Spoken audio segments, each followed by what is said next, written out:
CC 101 unit 4નો પ્રશ્ન છે. મહાવીર સ્વામી, સમાજ સુધારક તરીકે મહાવીર સ્વામી.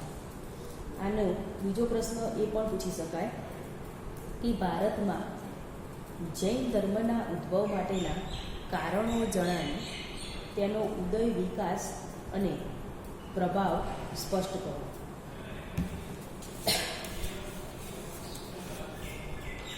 તો આપણે મહાવીર સ્વામીનો પ્રશ્ન યુનિટ 4ની અંદર જોતા પહેલાં આપણે એની પ્રસ્તાવના જોઈશું. એ જૈન ધર્મની સ્થાપના.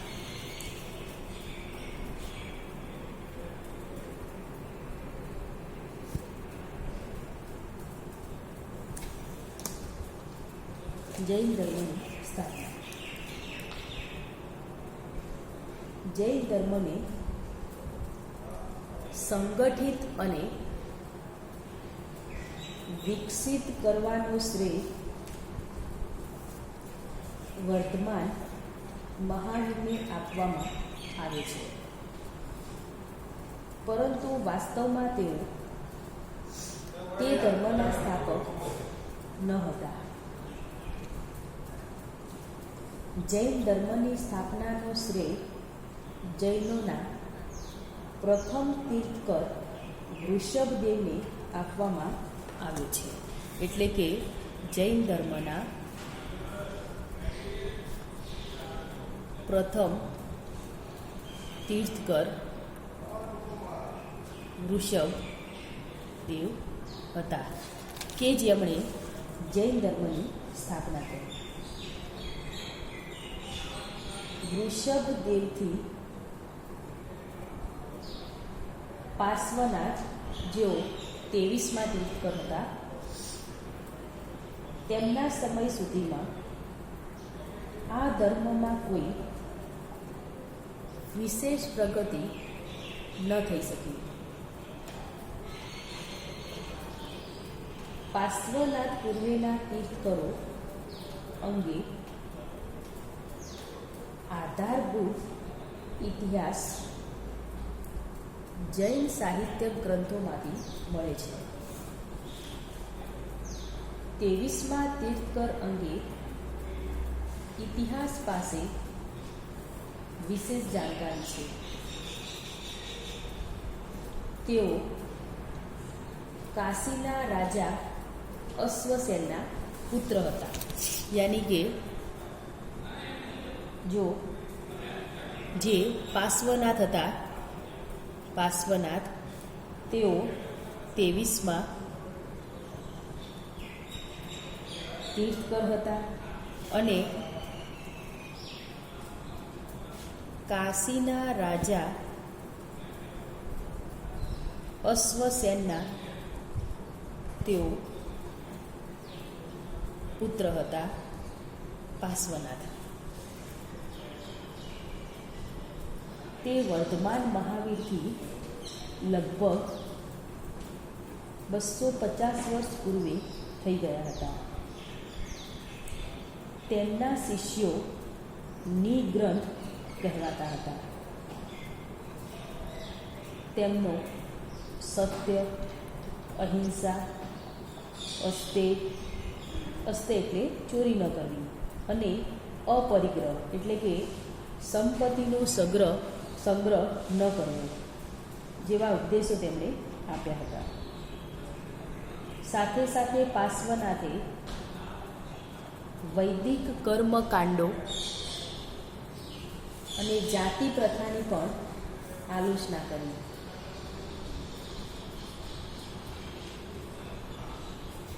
તેમના અનુયાયીઓની સંખ્યા સારી હતી. મહાવીરના પિતા રાજા સિદ્ધાર્થ પણ તેમના શિષ્ય હતા. પોઈન્ટ છે મહાવીર સ્વામીનું પ્રારંભિક જીવન.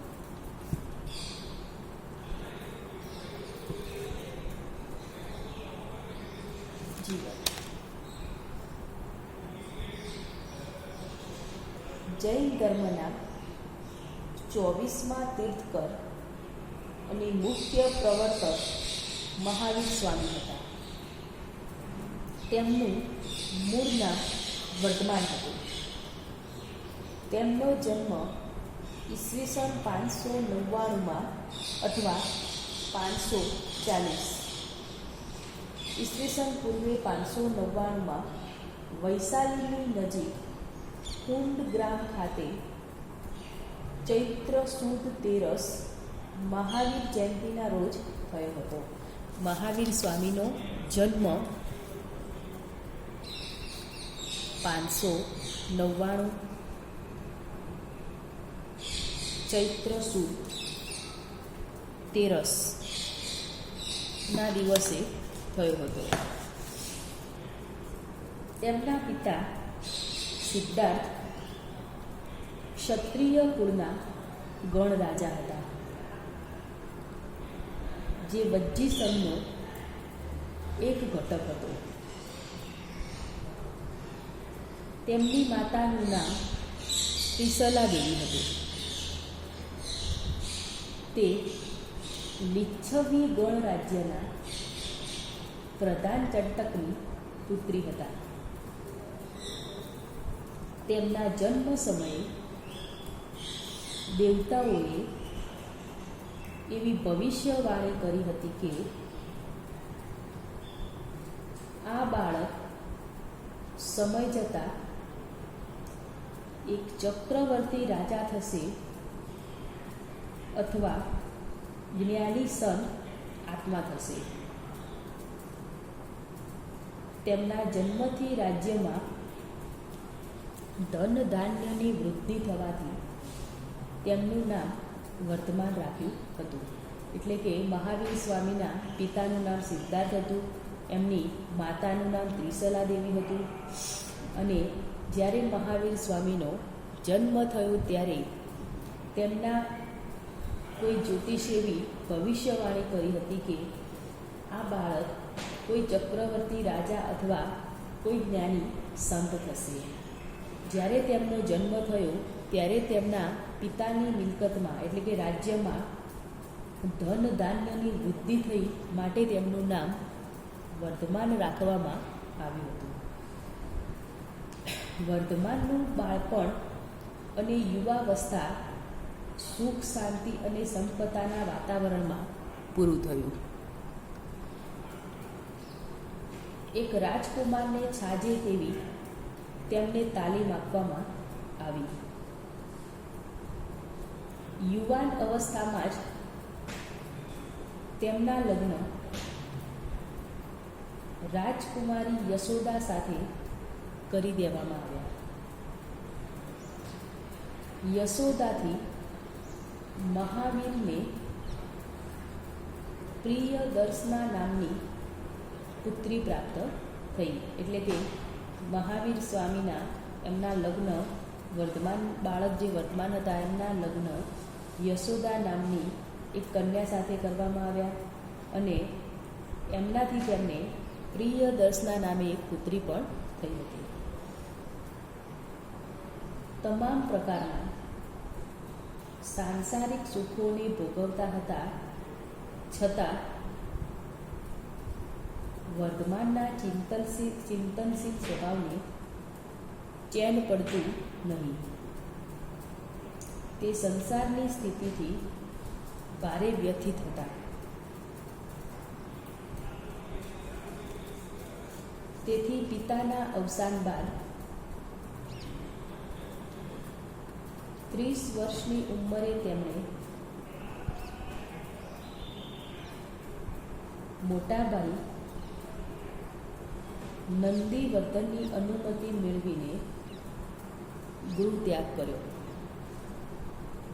એટલે કે એમના પિતાનું જ્યારે અવસાન થયું ત્યારે એમના પિતાની જગ્યાએ એમના મોટા ભાઈ નંદીવર્ધનની એમને આજ્ઞા લીધી અને ગૃહ ત્યાગ એટલે કે ઘર છોડવાનો નિર્ણય કર્યો. તેમના સાધુ તરીકેના જીવન અંગે કલ્પસૂત્ર ગ્રંથ વિશેષ પ્રકાશ પાડે છે. ગૃહ ત્યાગના થોડા સમય બાદ તેમણે વસ્ત્રોનો પણ ત્યાગ કર્યો અને ખૂબ જ કપરી તપસ્યાનો આરંભ કર્યો. ઋજુવાલિકા નદીના કિનારે તેમને કેવલ્ય એટલે કે પૂર્ણ જ્ઞાન પ્રાપ્ત થયું અને તે જીન બન્યા. જ્ઞાન મેળવ્યા બાદ તેમણે પોતાના વિચારોનો પ્રચાર આરંભ્યો અને માત્ર ચોમાસાની ઋતુને બાદ કરીને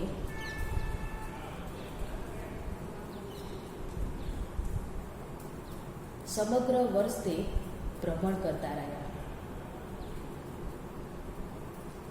આ રીતે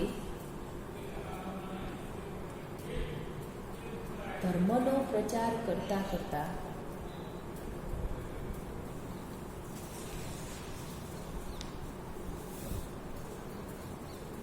બોતેર વર્ષની પાકટ વયે પાવાપુરી ખાતે ઈસવીસન પૂર્વે 527માં તેમનું અવસાન થયું. જ્યારે તેમણે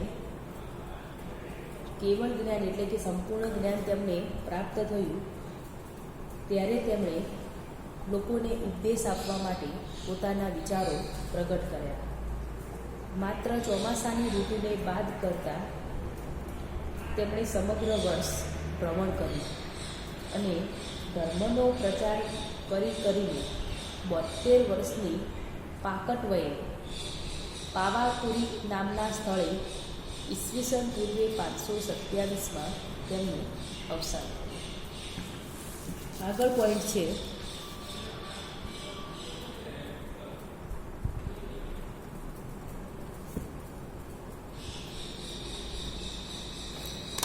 જૈન ધર્મના સિદ્ધાંતો.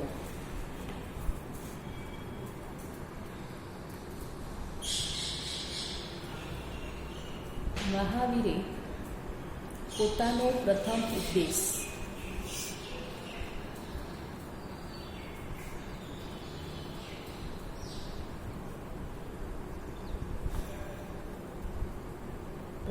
ઉપદેશ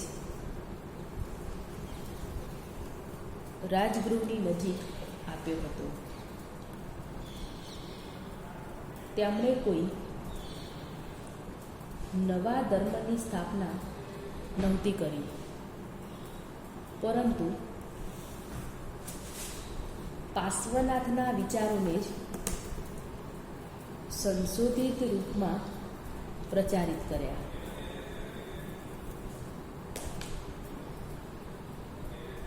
તેમનું સૌથી મોટું કાર્ય જૈન ધર્મને સ્થાપિત્વ આપવાનું હતું.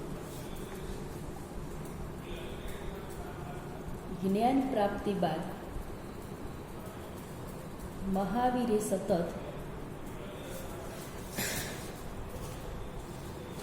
72 વર્ષની ઉંમર સુધી પગપાળા પ્રવાસો કરીને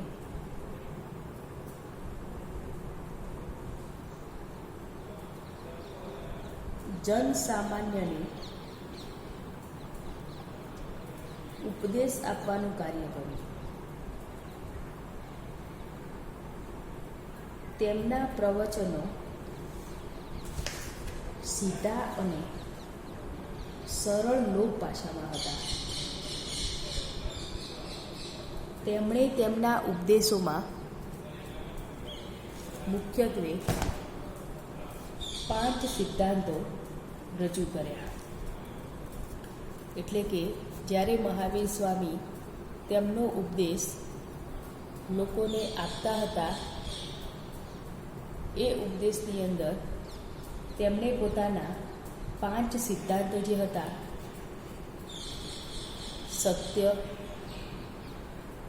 અહિંસા, अपरिग्रह अस्ते અને બ્રહ્મચર્ય આ મહાવીર સ્વામીના 5 સિદ્ધાંતો હતા.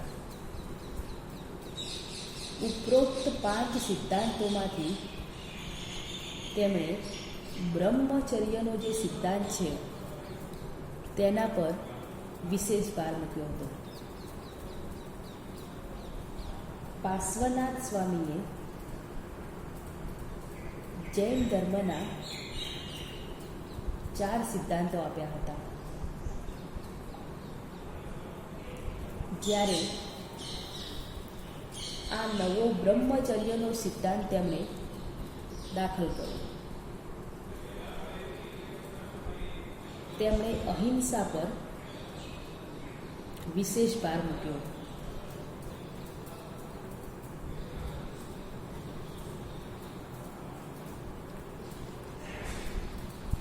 એટલે કે જે 23મા તીર્થકર પાર્શ્વનાથ સ્વામી હતા તેમણે જૈન ધર્મના 4 સિદ્ધાંતો આપ્યા હતા. સત્ય, અહિંસા, અપરિગ્રહ અને અસ્તેય આ પાર્શ્વનાથના સિદ્ધાંતો હતા. અને પાછળથી જે બ્રહ્મચર્ય નામનો જે સિદ્ધાંત હતો એ મહાવીર સ્વામીએ દાખલ કર્યો. તેમણે અહિંસા પર વિશેષ ભાર મૂક્યો અને જીવ માત્ર માટે દયા ભાવ રાખવાની તેમણે લોકોને ભલામણ કરી. સાથે સાથે દેહ દમન અને ઈચ્છાઓ ઉપર કાબૂ રાખવા ઉપર પણ તેમણે ભાર મૂક્યો. તપ અને કાયા કષ્ટ દ્વારા મોક્ષ પ્રાપ્તિ થઈ શકે તેવો સિદ્ધાંત પણ તેમણે રજૂ કર્યો.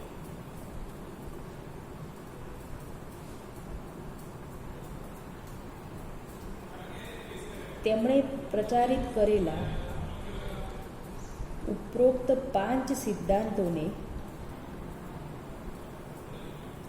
5 મહાવ્રત તરીકે જૈન ધર્મમાં ઓળખવામાં આવે છે અને તેના પાલનથી 18 પાપોથી બચી શકાય છે તેવી તેમણે ઘોષણા કરી.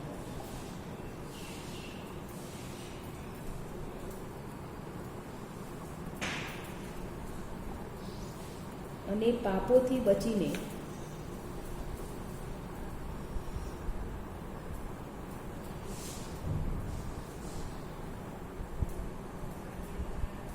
નિર્વાણ પ્રાપ્તિ માટે મનુષ્યને ત્રિરત્નનું પાલન કરવું જોઈએ. એટલે કે જે પાપ કર્યા હોય એ પાપોમાંથી મુક્તિ મેળવવા માટે મનુષ્યએ ત્રિરત્ન સિદ્ધાંતોનું પાલન કરવું જોઈએ. અને એમના જે 3 રત્ન સિદ્ધાંતો હતા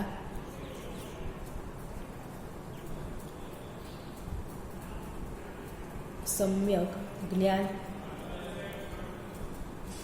સમ્યક દર્શન અને સમ્યક ચારિત્ર્ય. ચારિત્ર્ય એટલે આચરણ.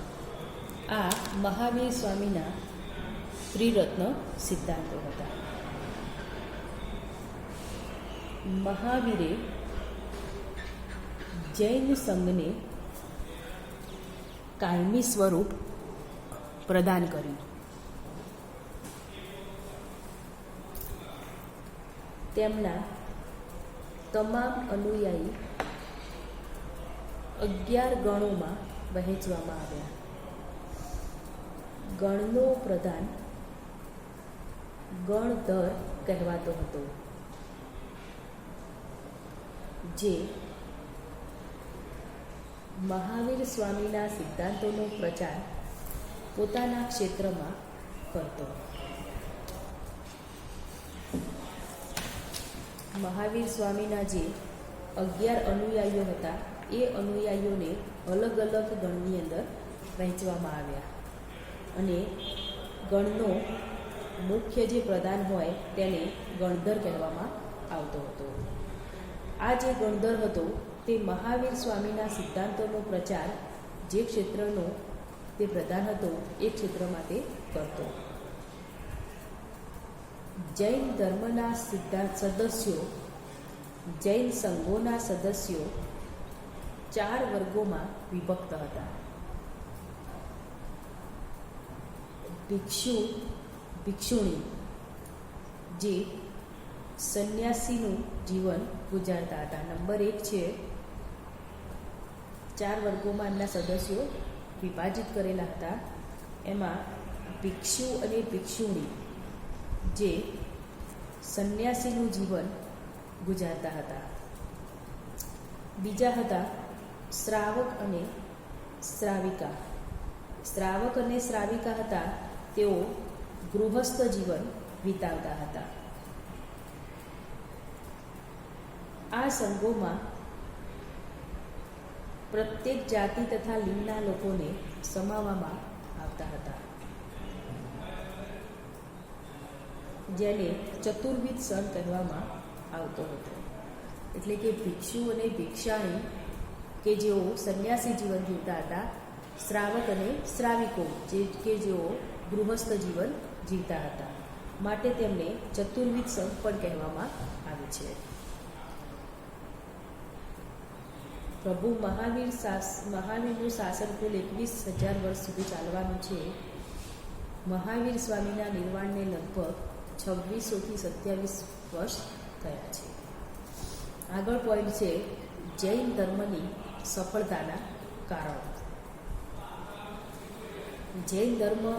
જ્યારે જૈન ધર્મનો ઉપદેશ આપ્યો ત્યારે જૈન ધર્મ પાછળ એની સફળતાના કયા કારણો હતા તે વિશે આપણે જોઈશું.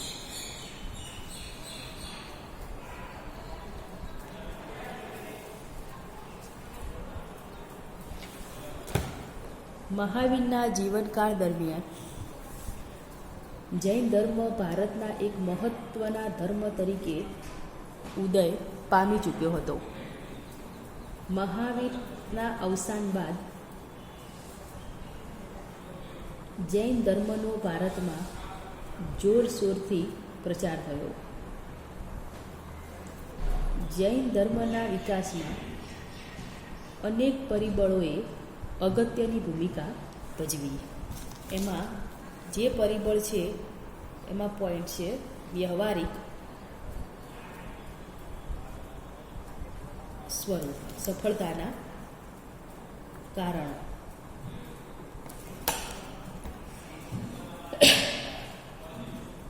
મહાવીર સ્વામીનો જૈન ધર્મ બ્રાહ્મણ ધર્મની માફક આડંબરયુક્ત ન હતો. આ ધર્મ સરળ માનવીય મૂલ્યો પર આધારિત હતો. આ ધર્મ કોઈ મોટા આર્થિક કર્મકાંડો કે હિંસક યજ્ઞોને સમર્થન આપતો ન હતો.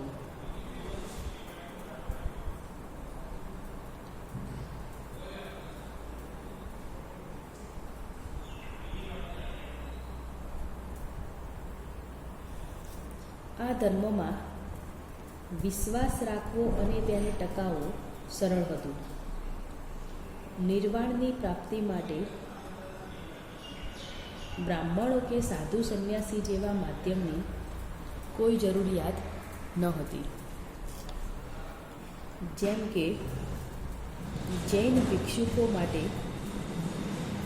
ધર્મના નિયમો અતિ કડક અને આકરા હતા, છતાં તેમાં કોઈ દંભ કે દેખાડાને અવકાશ ન હતો. તેથી સામાન્ય જનતાએ તેને વધાવી લીધો. બીજું કારણ હતું ભેદભાવ નીતિનો અભાવ. જૈન ધર્મની લોકપ્રિયતાનું એક મુખ્ય પરિબળ એ હતું કે તેણે બ્રાહ્મણ ધર્મની ભેદભાવભરી નીતિનો ત્યાગ કર્યો. તેમણે તમામ ધર્મો, વર્ગો તથા લિંગના લોકોને એક સમાન મહત્વ આપ્યું.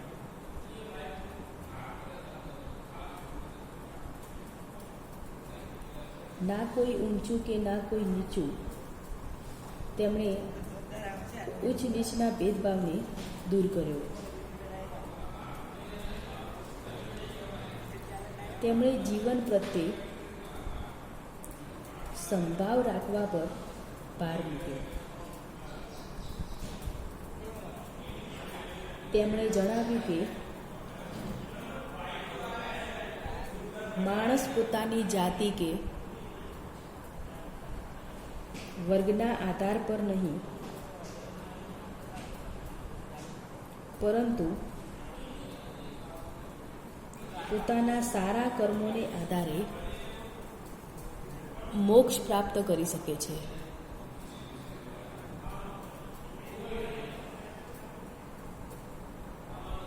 તેઓ સ્ત્રી પુરુષના વચ્ચે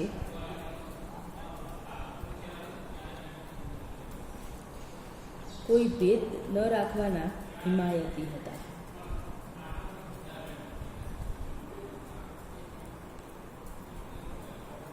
તેઓ કહેતા કે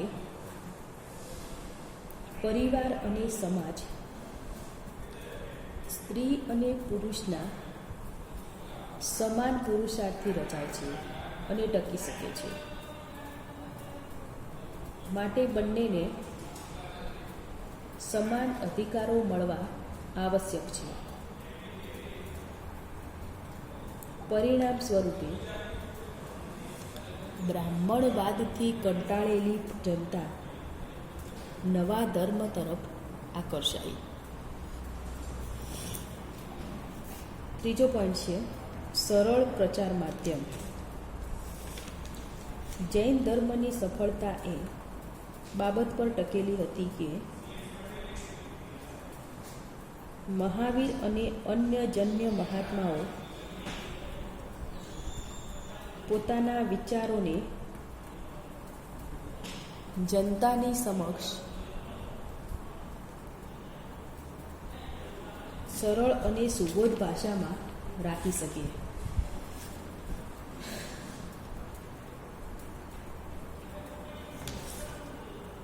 પોતાના ઉપદેશોમાંથી જનસામાન્યને પરિચિત કરાવવા સારું સંસ્કૃત જેવી ગૂઢ ભાષાને સ્થાને સ્થાનિક અર્ધમાગધી ભાષાનો ઉપયોગ કર્યો.